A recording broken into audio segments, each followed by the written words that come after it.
नमस्कार। एक बार फिर आपके सामने पंचतंत्र की कहानियां लेके उपस्थित। पंचतंत्र की कहानियां ऐसा माना जाता है कि बच्चों के लिए, लेकिन नहीं। जो बच्चे अब बड़े हो गए हैं उन्होंने भी कई ऐसे लोग हैं जिन्होंने पंचतंत्र की कहानियां नहीं सुनी, और ये सुननी बहुत जरूरी है क्योंकि इनकी जो सीख है वो हमको संस्कार देती है, और हम जब संस्कारित होते हैं तो हमारे बच्चे संस्कारित होते हैं। तो ये कहानियां जिसकी सीरीज मैं आप तैयार कर रही हूँ हर रविवार को, बड़े भी सुने और छोटे तो सुने ही। तो चलो सुनते हैं पंचतंत्र की एक नई कहानी। कौवा और अजगर और केकड़ा और सारस। एक बरगद के पेड़ पर एक कौवा और उसकी संगनी का घोंसला था।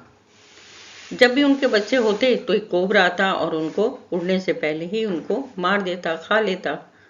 अब बेचारी वो जो कौवा दंपति थे वो बहुत परेशान थे, हैरान थे, दुखी थे। तो उन्होंने सोचा सियार बड़ा परेशान समझदार है, तो चलो अपन उसी से सलाह लेते हैं, उससे विचार विमर्श करते हैं। वो सियार के पास गए। सियार ने ढाढ़स बताते हुए कहा कि देख भाई, दुखी तो मत हो, हालांकि तुम में इतना साहस तो है नहीं कि तुम कोबरा का वध कर सको। तो इसके लिए हमको उस केकड़े की भांति सूझबूझ और वीरता का परिचय देना पड़ेगा, जिसने अपने बुद्धि के बल पे अंत में बगुले को खत्म कर दिया था। तो उन्होंने पूछा ये कौन सी कथा है।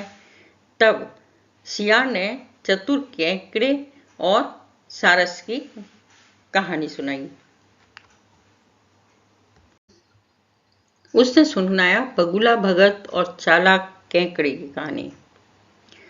किसी सरोवर के तट पर, नदी के तट पर एक बूढ़ा बगुला रहता था। वो बहुत लंबे समय से उसी तालाब में मछलियों और अन्य जो जीव होते थे, पानी के जीव, जलीय जीव को खाकर अपना जीवन चला रहा था। अब उसकी आयु ढल चुकी थी, बूढ़ा हो गया था। अब उसको समझ में आ गया था, उसको आभास हो गया था कि अब उसके शरीर में उतनी फुर्ती नहीं है कि वो आसानी से शिकार पर झपट्टा मारे और उसको खा ले। तो वो सोचा उसने कि यदि वो कोई चालाकी बरतता है तो जल्दी ही वो कुछ कर पाएगा, वरना उसका अंत निकट आ जाएगा। उसने क्या किया, एक कुटिल योजना रची और बगुला तालाब के किनारे ऐसे खड़ा हो गया मानो वो अत्यंत दुखी हो, शोकाकुल हो। उसने किसी भी मछली का शिकार करने का प्रयास भी नहीं किया। तब भी अपनी जगह कोई मछली उनके सामने भी आ जाती तो अपनी जगह से टसमस नहीं होता, चुपचाप बेचारा खड़ा रहता। और जब ये देखा वो एक केकड़े ने, तो उसने उससे पूछा कि बगुला मामा, आज आप किसी भी मछली को पकड़ने की चेष्टा क्यों नहीं कर रहे, कोशिश क्यों नहीं कर रहे, क्यों नहीं पकड़ रहे मछलियों को। केकड़े की बात सुनकर बगुले ने बहुत दुखी स्वर में कहा कि प्रिय केकड़े, इस नदी पर, इस जल स्रोत पर एक भीषण विपत्ति आने वाली है। मैंने क्या है कि मच्छरों के जो झुंड था, दल था, उससे चर्चा करते हुए सुना कि वह कल एक विशाल जाल लेकर आएंगे और इस तालाब के समस्त जीवों को दबोच लेंगे। और क्या होगा, कल तुम सब ग्रास बन जाओगे, काल का ग्रास बन जाओगे। और भाई इसी चिंता में मेरा मन विचलित है। यह आफत की खबर जब फैली तो सरोवर के जो, नदी के जो सारे जीव थे वह सब घबरा गए। वह सब दौड़कर बगुले के पास आए और इस आने वाले संकट से उबारने के लिए उससे विनती करने लगे। बगुले ने विलाप करते हुए कहा कि मैं उन मछुआरों को आने में तो नहीं रोक सकता, किंतु तुम में से प्रत्येक को मैं अपनी पीठ पर बिठाकर पास का जो दूसरा तालाब है वहां पहुंचा दूंगा, और क्या होगा, इससे तुम्हारी प्राणों की रक्षा हो सक जाएगी। मैं तो तुम्हारे लिए बस इतना कर पाऊंगा। अब मछलियां बहुत डर गई थी मछुआरों के भय से, और जो दूसरे जलजीव थे वो भी बहुत डर गए, और उस डर के कारण उन्होंने अपनी बुद्धि विवेक सब खो दिया, कुंद कर दिया। और वो सब तैयार हो गए, तुरंत तैयार हो गए, तत्काल तैयार हो गए और गिड़गिड़ाने लगे कि बगुला मामा, मुझे अपने से ले चलिए, अपने साथ ले चलो, पहले मुझे ले चलो। कोई कहता पहले मुझे ले चलो। अब बगुला अपनी लंबी चोंच में एक मछली को दबाता उसे थोड़ी दूर ले जाकर एक चट्टान पर पटक पटक कर मार डालता और उसका भक्षण कर लेता, यानी उसको खा लेता। और ऐसे करके उसने एक एक करके कई मछलियों को मार डाला, खा लिया। अब उस केकड़े की बारी आई तो उसने भी खुद को ले जाने का आग्रह किया कि भाई मुझे भी लेके चलो। बगुले ने मन ही मन सोचा कि आज मछलियां खाते खाते बोर हो गया, कुछ नया स्वाद चखने को मिलेगा। और उसने कहा कि ठीक है, तुम मेरे पीठ पे बैठ जा। तो केकड़ा जो था वो उछल कर उसकी पीठ पर सवार हो गया। सहारे के लिए उसने गर्दन दबोच ली उसकी कि भाई पकड़ गिर नहीं जाऊं कहीं। और उसने सोचा अब अपने नए घर जाऊंगा, नई नदी में जाऊंगा, नए आवास में जाऊंगा। और ये यात्रा वो बड़ा खुश खुश करके निकलने लगा उस यात्रा में। थोड़ी दूर चलने के बाद बगुला उसी चट्टान पर पहुंच गया था जहां उसने बहुत सारी मछलियों को मारा था और खाया था। तो केकड़े ने वहां मछली के कंकालों का अंबार देखा। तो पल भर में समझ गया कि भाई ये तो बगुला बहुत मक्कार है। और उसने तुरंत बांध दिया, समझ में आ गया उसको कि ये बगुला उसका भी वही हर्ष करेगा जो मछलियों का किया है। तो उसने क्या किया, बिना देर किए अपनी पकड़, जो पीछे बैठा हुआ था गर्दन पे, और गर्दन को उसने कस के पकड़ लिया, उसे जोर जोर से भींचने लगा। बगुले ने अपनी जान बचाने के हर संभव प्रयास किए लेकिन नहीं हुआ। परंतु उस केकड़े की जीत हो गई। वह दुष्ट बगुला प्राणहीन होकर गिर पड़ा।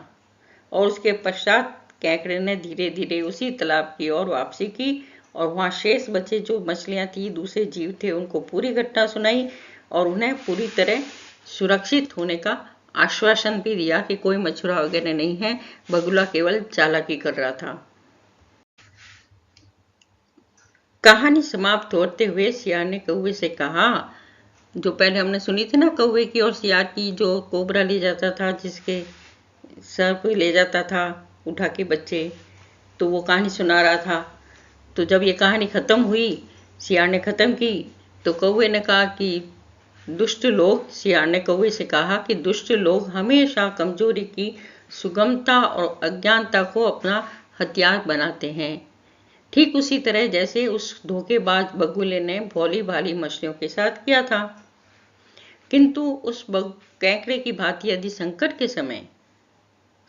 के समय एक बार भी साहसिक कदम उठा लिया जाए तो उनके उस विश्वासघात और अत्याचार का हमेशा खात्मा किया जा सकता है। अब सियार की बात सुनकर कौवे में थोड़ी जिज्ञासा जागी।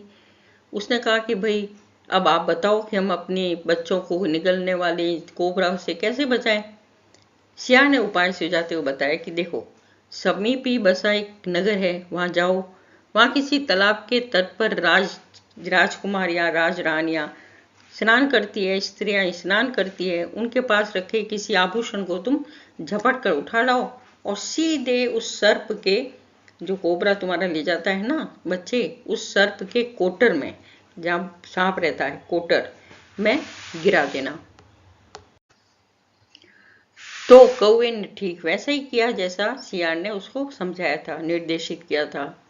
वो उड़कर एक नगर में गया जहाँ तालाब के पास पहुंचा और कुछ रानी और राजकुमारियां थी जो सखियों के साथ जल क्रीड़ा कर रही थी, नहा रही थी, खेल रही थी।